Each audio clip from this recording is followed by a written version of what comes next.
같이 읽겠습니다. 시작. 두 가지 향유 사건. 11월이 되었습니다. 11월은 감사의 계절이라 하죠. 그래서 들어오실 때 여러분 이런 책을 받으셨으리라 믿습니다. 혹 받지 못하신 분들은 가실 때 꼭 한 권씩 가지고 이 감사의 계절에 이 한 달 동안 감사를 깊이 묵상하시는 시간 되시기를 바랍니다. 11월이 감사의 계절인 이유는 추수감사절이 있기 때문이죠. 추수감사절은 사실은 미국의 큰 명절입니다. 그것을 한국 기독교가 받아들여서 함께 감사하는 계절이 된 것이죠. 이런 뒷얘기가 있는 절기입니다. 말씀대로 경건하게 살기를 원하는 청교도들이 영국에서 살고 있었습니다. 그런데 이 영국 국교, 오늘날로 말하면 성공회죠. 성공회가 형식적인 신앙에 사로잡혀 있었기 때문에 그 열심으로 사는 그들을 박해하게 됩니다. 그래서 신앙의 자유를 위해서 영국을 떠나 이웃 네덜란드로 가게 됩니다. 그런데 그곳에서 한 11년을 지내보니까 자녀들을 신앙으로 양육하는 것이 어렵다 판단되고 약 7년간 열심히 돈을 모아서 180톤 되는 조그마한 배를 사게 됩니다. 그 유명한 메이플라워호죠. 저도 보스턴에 가서 그 배를 실제로 모형을 타봤는데요. 정말 작더라고요. 거기 어떻게 102명이 탔는지 상상이 안 될 정도로 작더라고요. 그들이 그 배를 타고 신앙의 자유를 위해서 신대륙 미국으로 건너오게 됩니다. 작은 배니까 65일간 항해를 하게 됩니다. 그리고 도착했을 때가 추운 겨울에 도착을 하게 되는데요. 102명 중에 44명이 죽고 나머지 분들도 큰 병에 걸려서 아주 어려운 시간을 보내고 있을 때에 그들에게 곡식을 주고 농사하는 법을 가르쳐 준 사람들이 그 당시 미국의 주인이었던 인디안들이었습니다. 1921년 첫 농사를 풍성한 곡식을 거둔 그해 그들을 도와준 인디안들을 초청해서 함께 축제를 열었는데요. 그것이 바로 이 추수감사절의 시작이었습니다. 저희가 내년 7월 중순경에 10박 13일로 미국의 애리조나주에 있는 인디안들을 선교하는 돕는 미주 고신 교회들과 함께 협력하는 사역을 계획을 하고 있는데요. 왜 우리가 인디안들을 도와야 하는가? 사실은 우리는 인디안들에게 복음의 빚진 자들이기 때문입니다. 한국에 복음을 전해준 분들은 이 캐나다 장로교회 그리고 남북 미국 장로교회, 구세군 교회 그리고 남감리교회 선교사들이었습니다. 물론 호주에서도 선교사가 왔죠. 그분들이 누구냐? 바로 이 청교도들의 후예들이고 이 청교도들을 생존하게 만들어준 그들이 바로 미국의 인디안들이라는 것입니다. 그런데 그 미국의 인디안들을 후에 그 백인들이 어떻게 대우를 했느냐? 그들의 땅을 빼앗아서 아주 척박한 사막 같은 곳에 그들을 다 밀어넣고 인디안 거주지역이라는 것을 정해놓고 그곳에서 일정 생활비만을 주므로 마치 가축을 키우듯이 소외된, 그래서 알코올 중독, 마약 중독으로 밖에 갈 수 없는 그런 형편 속으로 그들을 밀어 넣었습니다. 그래서 저도 미국에 처음 유학 가서 그해 인디안 단기 선교를 했는데요. 그 미국 땅의 주인이었던 그 인디안들이 얼마나 척박한 환경 속에서 알코올 중독과 마약 중독으로 죽어가고 있고, 또 그들의 자녀들이 그것의 대를 이어가고 있는지 모릅니다. 그것을 안타까워해서 우리 고신교단의 목사님이신 황성기 목사님이란 분이 지난 10년 전에 그곳에 들어가서 인디안 선교를 하시다가 거의 탈진 상태에 계셨습니다. 그래서 그 인디안 선교를 포기하려던 때에 미주 고신 교회들과 연결이 되어서 10년 동안 미주 교회 고신들이 여름마다 그곳에 가서 아이들을 위한 썸머 캠프를 열고 여름 성경학교를 열어주고 그 마을에 봉사활동을 하면서 점점 더 그 교회가 새 힘을 얻게 되고 어린 생명들이 그 교회에 모이기 시작하는 일들이 일어나고 있고, 그 미주 고신 교회들만 하던 그 사역을 처음으로 한국 고신교회에 도움을 요청한 교회가 바로 저희 대양교회입니다. 그래서 그 사역을 어떤 식으로 계획하고 있는지 오늘 2시에 셰키나홀에서 설명회가 있으니까요, 이 미국 단기 선교와 창조과학 비전 출입에 대해서 관심이 있는 분들은 오늘 2시에 셰키나홀로 오시면 됩니다. 저희가 단기 선교 팀이 모여서 가든 가지 않든 저희 당에는 이번 추수감사 헌금의 10%를 그곳 아리조나 인디안 마을에 선교관들을 지어서 매년 여름이면 여러 미주 교회들이 약 4주에서 6주간 그곳에 단기 선교를 하게 되는데요, 그곳에 선교관을 지어서 효율적으로 단기 선교를 할 수 있도록 하는데 힘을 보태기로 했습니다. 이번 추수감사절에 여러분의 헌금이 그런 귀한 일에 쓰이는 것 기억하시고 많이 풍성하게 감사하시는 저와 우리 모든 성도님들 되시기를 주님의 이름으로 축원합니다. 오늘 우리가 읽은 이 본문은 성경에서 가장 오해되고 있는 본문 중에 하나입니다. 왜 오해되고 있는가? 무엇을 오해하고 있는가? 첫 번째로요, 잘못된 찬송가 가사와 교황의 오래전의 실수 때문에 오늘 우리가 읽은 요한복음 12장은 많은 성도들이 오해하고 착각하고 있는 본문입니다. 방금 여러분 뭐라고 찬송가 211장 1절을 부르셨습니까? 값비싼 향유를 주께 드린 누구?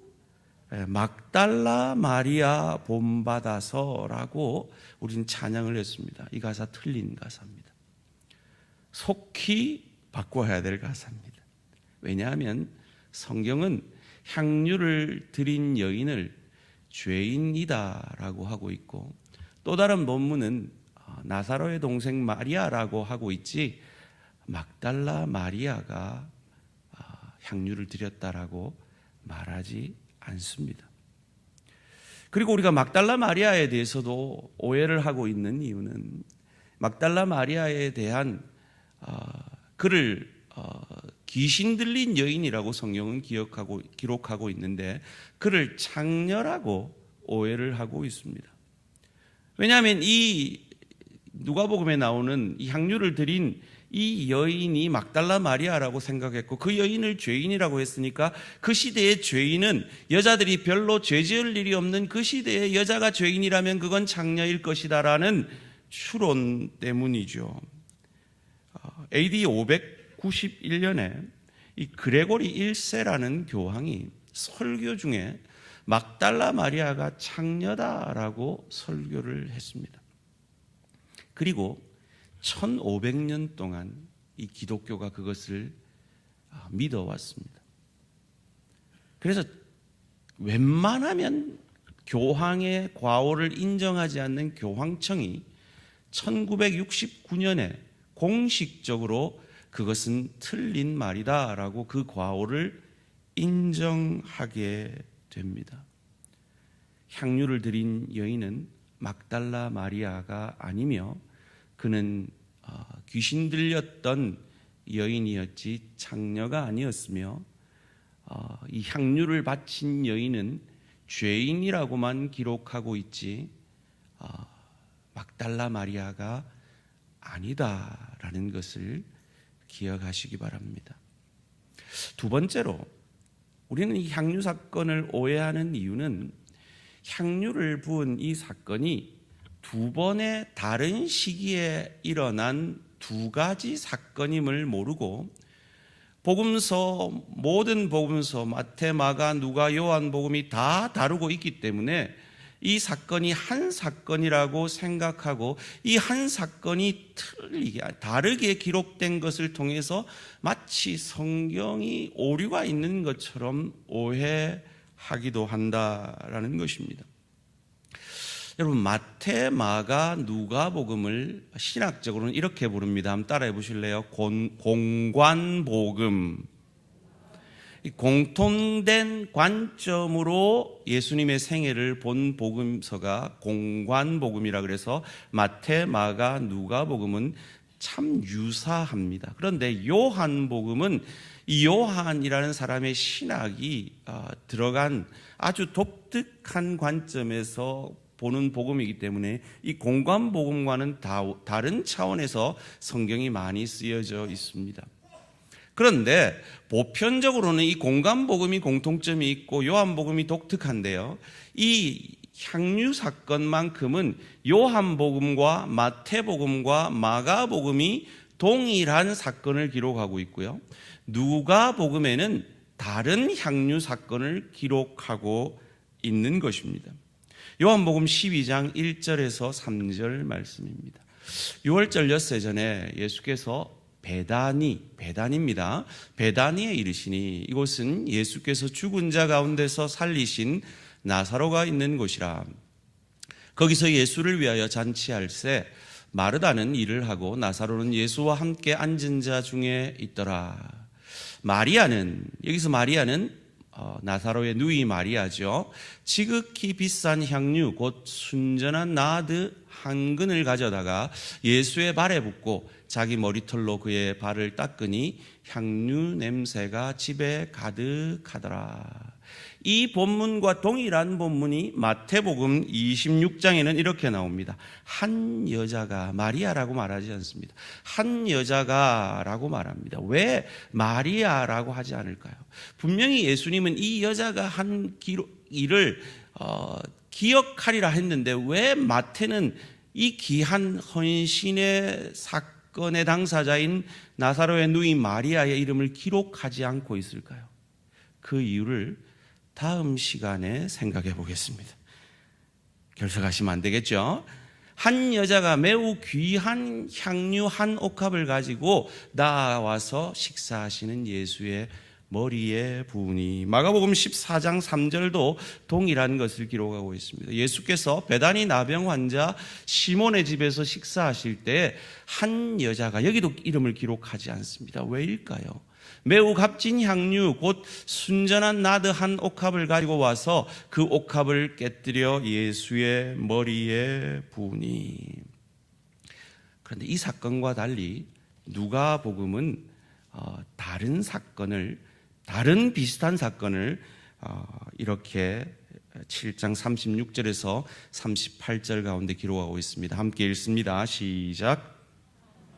바리새인이 예수께 자기와 함께 잡수시기를 청하니 이에 바리새인의 집에 들어가 앉으셨을 때에 죄를 지은 한 여자가 있어 예수께서 바리새인의 집에 앉아 계심을 알고 향유 담은 옥합을 가지고 와서 예수의 뒤로 그 발 곁에 서서 울며 눈물로 그 발을 적시고 자기 머리털로 닦고 그 발에 입 맞추고 향유를 부으니. 여러분, 이 누가복음 사건은 예수님의 공생의 초기에 일어난 사건입니다. 어떻게 알 수 있느냐? 예수님을 지금 누가 초청했습니까? 바리새인이 초청했습니다.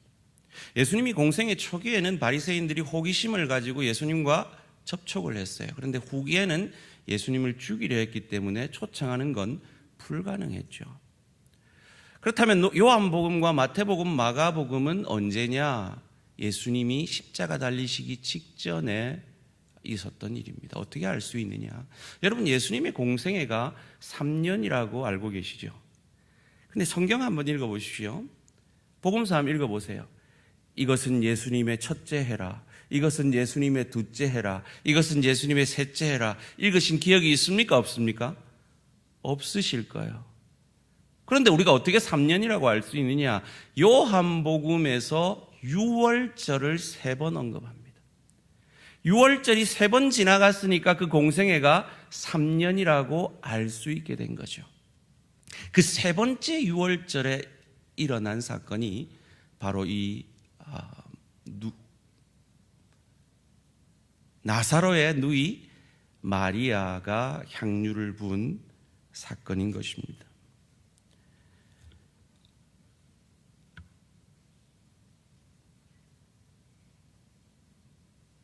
세 번째로, 향유 사건의 오해의 세 번째 이유는 두 사건이 다 시몬이라는 사람의 집에서 일어난 사건이기 때문에 같은 사건으로 오해를 하곤 한다라는 것입니다. 누가복음 7장 44절을 다시 읽겠습니다. 그 여자가 돌아보시며 시몬에게 이르시되, 시몬이란 말이 나오죠.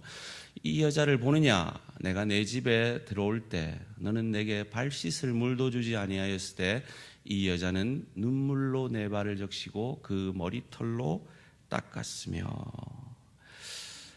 마태복음에도 시몬이 나옵니다. 다른 사건인데도 말이죠. 마태복음 26장 6절입니다. 예수께서 베다니 나병 환자 시몬의 집에 계실 때에, 이 같은 시몬이 나오니까 같은 사건으로 오해를 하는 거예요.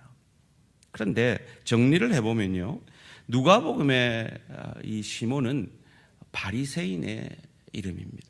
그리고 그 사건은 가버나움에서 일어났고요, 다른 복음서에서는 나병 환자 시몬입니다. 혹 학자들은 이 나병 환자 시몬이 마르다의 남편이었을 것이라고 추측하기도 합니다. 그것은 베다니에서 일어난 사건이었죠. 물론 이 시몬은 고침받은 나병 환자였을 겁니다. 이게 어떻게 이렇게 시몬이 이렇게 같은 사건에 같이 등장하느냐? 학자들이 호기심이 있었던 것 같아요. 이 역사학자들이 발굴을 하는데 이 납골함이 그 지역에 발굴이 되고 있대요. 그래서 그 납골함을 이렇게 정리를 해보니까 그 시대의 시몬이라는 이름이 남자 이름 중에 21%가 시몬이더랍니다. 그러니까 뭐 이건 아주 드문 사건이 아닌 거죠. 여러분, 제가 호기심에서 한국에서 어떤 이름이 제일 많을까라고 한번 찾아봤어요. 여러분, 한국에서 제일 많은 이름은 뭔지 아십니까? 우리 교회도 있습니다. 김영숙입니다. 그 뒤로는 김정숙, 김정희, 김영희, 김영자 뭐 이렇게 내려가고요. 남자 이름으로 45년부터 58년까지 제일 많았던 이름은 영수래요. 그 뒤에 성호가 제일 많았고요. 그 뒤에 정훈이가 많았고, 그 뒤에 지훈이가 많았고, 그 뒤에 동현이가 많았고, 2008년부터 2023년까지의 통계로는 1위가 민준이랍니다. 2위가 서준이래요. 이름이 참 세련되어져 가고 있습니다. 여자는 1위가 서윤이고 2위가 서연이라고 합니다. 시몬이라는 이름이 그토록 흔했기 때문에 우연히 일어난 사건이지 같은 사건이 아니다라는 것이죠. 또 헛갈릴 수 있는 이유는 왜 이 두 여인이 똑같이 향유를 바쳤다라는 공통점 때문에 이 두 사건이 헛갈리게 됩니다. 그런데 같은 향유라도 다른 가치의 향유를 바쳤음을 우리는 성경에서 확인할 수 있습니다. 요한복음과 마태복음과 마가복음에서 드렸던 그 향유에 대해서는 허비한다는 제자들의 핀잔이 있습니다.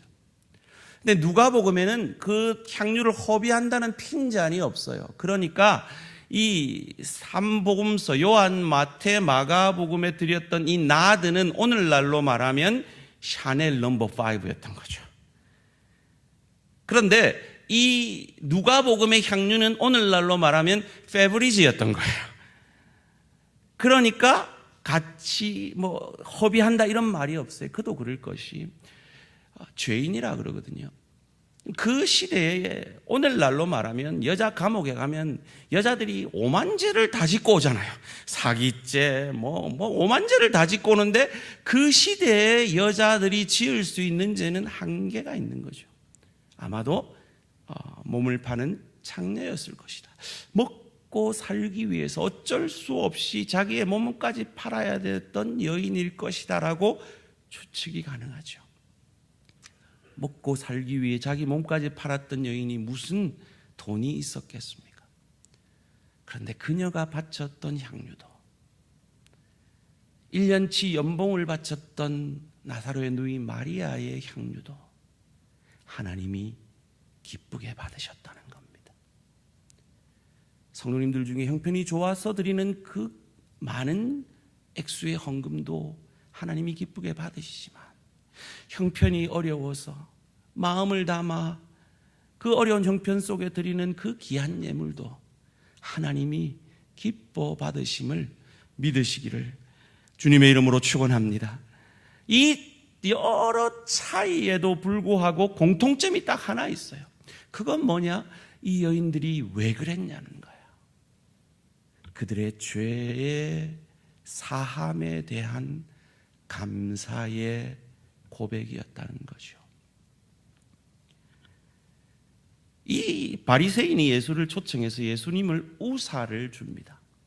그 이유를 누가복음 7장 44절에 말하고 있는데요. 함께 읽습니다. 시작. 그 여자를 돌아보시며 시몬에게 이르시되 이 여자를 보느냐? 내가 내 집에 들어올 때 너는 내게 발 씻을 물도 주지 아니하였으되 이 여자는 눈물로 내 발을 적시고 그 머리털로 닦았으며. 원래 그 팔레스타인 지역은 먼지가 많기 때문에 집에 들어가면 종이 발을 씻어줍니다. 그리고 땀을 너무 흘리기 때문에 그 시대에 가장 싼 감람유라는 기름을 머리에 조금 발라서 그 냄새를 없애주는 것이 그 시대의 문화였습니다. 근데 예수님을 불러놓고 그것조차 안 한 거죠. 우사를 준 겁니다. 그것을 슬퍼했던 여인이 그 바리새인을 대신하여 예수님께 그 향유로 예수님의 발을 씻겨 준 것이죠. 그 여인에게 예수님이 이리 선포하십니다. 이어지는 48절에서 50절 말씀입니다. 이에 여자에게 이르시되 내 죄사함을 받았느니라 하시니 함께 앉아있는 자들이 속으로 말하되 이가 누구이기에 죄도 사하는가 하더라. 예수께서 여자에게 이르시되 내 믿음이 너를 구원하였으니 평안히 가라 하시니라. 자신의 죄를 사하여 주신 메시아 그리스도에 대한 믿음으로 그 향유를 바친 것입니다. 마리아도 마찬가지죠. 마리아도 지난 시간에 생각해 본 것처럼 그의 오라비의 죽음과 살아남이 그저 오라비가 죽었다 살아나는 사건 정도가 아니라 바로 예수의 죽으심과 살아남을 통하여서 내가 구원받는 사건인 것을 그는 믿음으로 깨달아 주님 앞에 그 귀한 향유를 바친 것이죠. 그것을 예수님도 이렇게 인정하셨습니다. 요한복음 12장 7절 말씀 함께 읽습니다. 시작. 예수께서 이르시되 그를 가만두어 나의 장래할 날을 위하여 그것을 간직하게 하라. 구원에 대한 감사. 사랑하는 성도님들, 여러분 지금 왜 이 자리에 앉아 계십니까? 왜 이 자리에서 예배 드리고 계십니까? 왜 하필 주일날 이 자리에 앉아서 예배를 드리고 계십니까? 그것은 나의 죄를 위하여 죽으시고 나의 죄를 이기고 부활하신 예수님의 부활의 날이 바로 이 주일이기 때문인 줄 믿습니다. 그러기에 우리가 주일 예배를 드릴 때마다 그저 주일이니까 어쩔 수 없이 형식적으로 나와 앉아서 드리는 예배가 아니라 나 같은 죄인을 구원하신 주님의 부활을 기뻐하는 예배를 드리시는 저와 우리 모든 성도님들 되시기를 주님의 이름으로 축원합니다. 여러분, 오늘 물질을 바치시고 여러 가지 사역으로 헌신을 하시는데 왜 물질을 바치시고 왜 헌신하십니까? 그저 내게 맡겨진 사명이기 때문이 아니라 이 마리아처럼, 이 죄 많은 여인처럼 날 구원하신 주님의 은혜에 감사함으로 섬기시는 저와 우리 모든 성도님들 되시기를 주님의 이름으로 축원합니다. 왜요?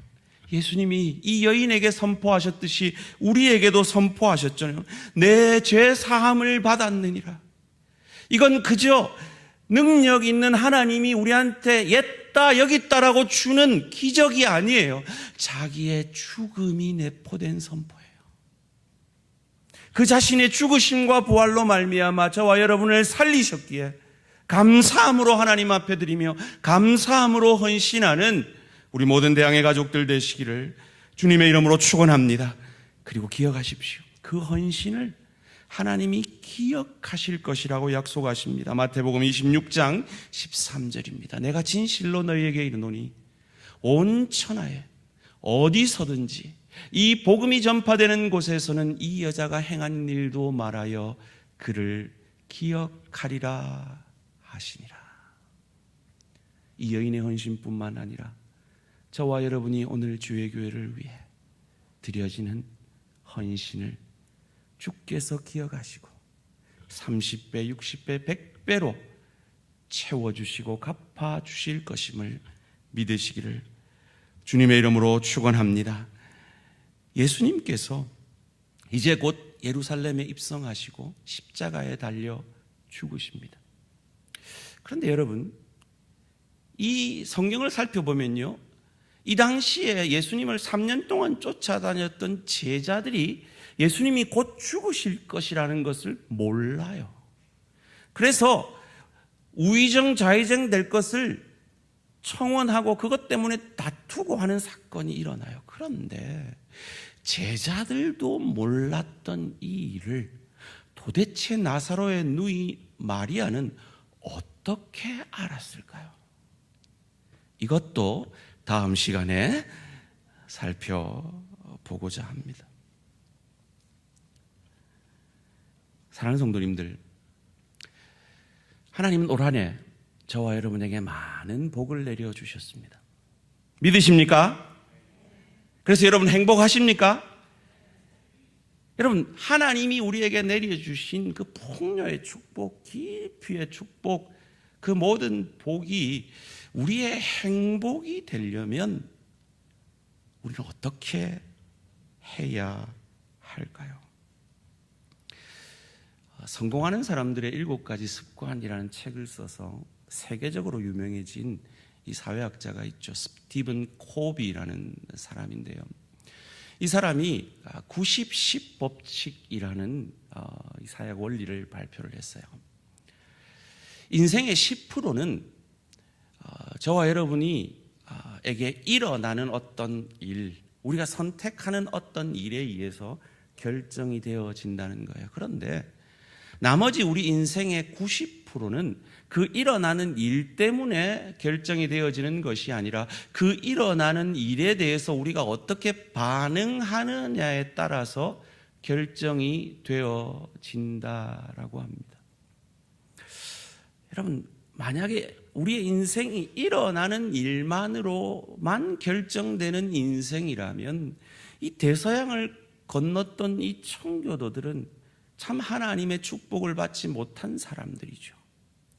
잘 믿겠다고 그렇게 이탈리아도 가보고 이 신대륙까지 넘어왔는데 102명 중에 44명이 죽었어요. 그리고 나머지도 질병으로 골골 앓고 있었어요. 자기가 부모 잘못 만나서, 신랑 잘못 만나서 원치 않는 그저 먹고 살려고 창녀가 된 이 여인은 우리에게 일어난 일만으로서 축복을 가늠한다면 저주받은 인생이죠. 그렇게 예수님을 기다렸지만 일부러 지체하시고 늦게 온 그 예수님에 대해서 실망했던 이 마리아와 이 죄인인 여인과 이 청교도들의 공통점이 무엇이었습니까? 이들 모두는 하나님 앞에 원망할 만한 상황 속에 있었다라는 것입니다. 그런데 인생은, 하나님이 우리의 인생을 인도하실 때는 일어나는 일이 우리 인생에 영향을 주는 건 10%고 90%는 그 상황 속에서 우리가 어떻게 반응하느냐에 따라서 달라지기 때문에 하나님은 이 두 여인을, 이 청교도들을 축복의 사람들로 만들어 주신 줄 믿습니다. 그러기에 올 한 해 여러분의 인생 가운데 어떤 일들이 일어났든지 간에 이 청교도들처럼 이 구원에 감사한 두 여인들처럼 감사로 반응하심으로 우리의 인생이 하나님 안에 있음으로 인하여 복된 인생인 것을 삶으로 증거하시는 저와 우리 모든 성도님들 되시기를 주님의 이름으로 축원합니다.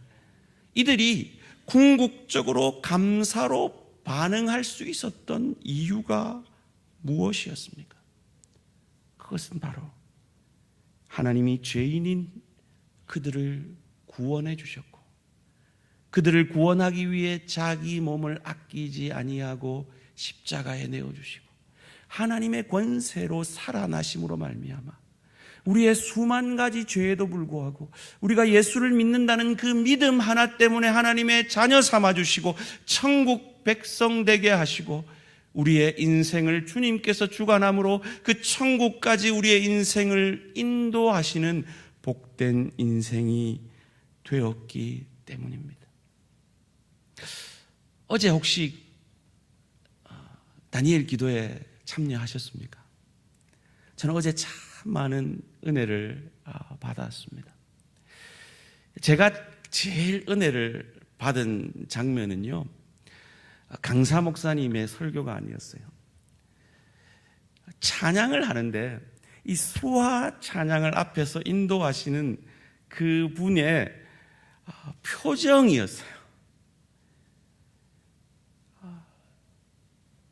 세상과 나는 간 곳 없고 하는데요, 구속한, 제가 잘 표현을 해낼지 모르겠는데 이분이 이렇게 제가 따라 하려고 해서 거울에 서가지고 그 표정을 한번 따라 해보려고 했는데 도저히 따라 할 수 없는 표정으로 너무 신묘막측한 그 환한 웃음을 가지고 이렇게 구속한 주만 보이도다 이러시는데요, 그 장면 속에서 오늘 설교하고 오버랩이 되더라고요. 구속한 주만 보인다. 이걸 자세히 본다는 거잖아요. 그런데 이게 저한테는 어떻게 해석이 되냐면, 주님, 당신은 항상 옳습니다. 당신은 항상 옳습니다. 나사로가 죽은 그 사건도 당신이 옳았습니다.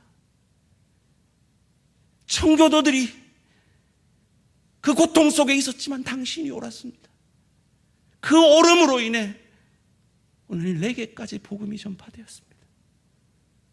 그러기에 저도 저 인디안 마을에 그들의 조상들의 땅이었던 그곳에서 쫓겨나서 그 척박한 땅에서 마약 중독으로, 알코올 중독으로 죽어가는 저 영혼들을 위한 작은 정성을 당신의 오르심의 도구가 되어지기 원합니다. 그것뿐만 아니라 복음이 필요한 모든 곳에 우리 교회가 할 수 있는 대로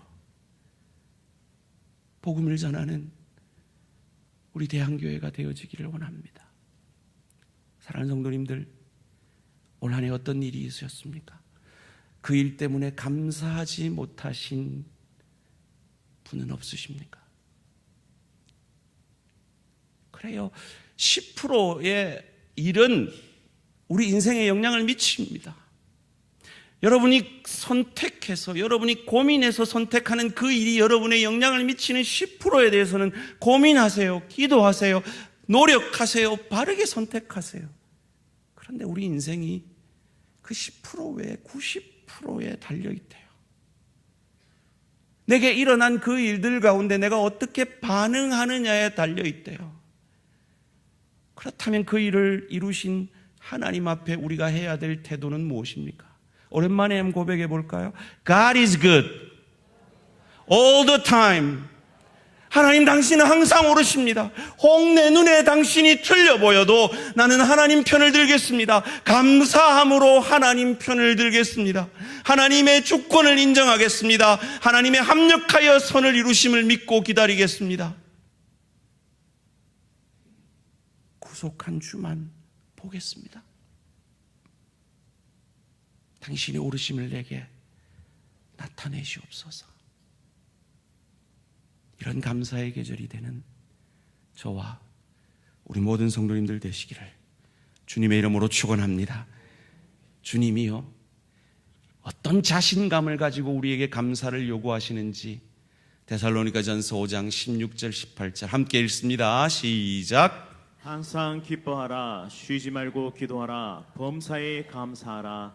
이것이 그리스도 예수 안에서 너희를 향하신 하나님의 뜻이니라. 자주 말씀드리죠. 이것은 명령이자 약속입니다. 내가 너희를 기뻐할 길로, 기도할 수밖에 없는 길로, 감사할 길로 인도하겠다는 약속입니다. 이 예수님의 자신감을 믿으시고, 그리고 이 예수님의 자신감 안에 내 인생이, 내 사업이, 내 일터가, 내 가정이, 내 자녀들이, 우리의 미래가 그의 손안에 있음을 믿으시고 감사로 반응하심으로 행복해지시는 저와 우리 모든 성도님들 되시기를 주님의 이름으로 축원합니다.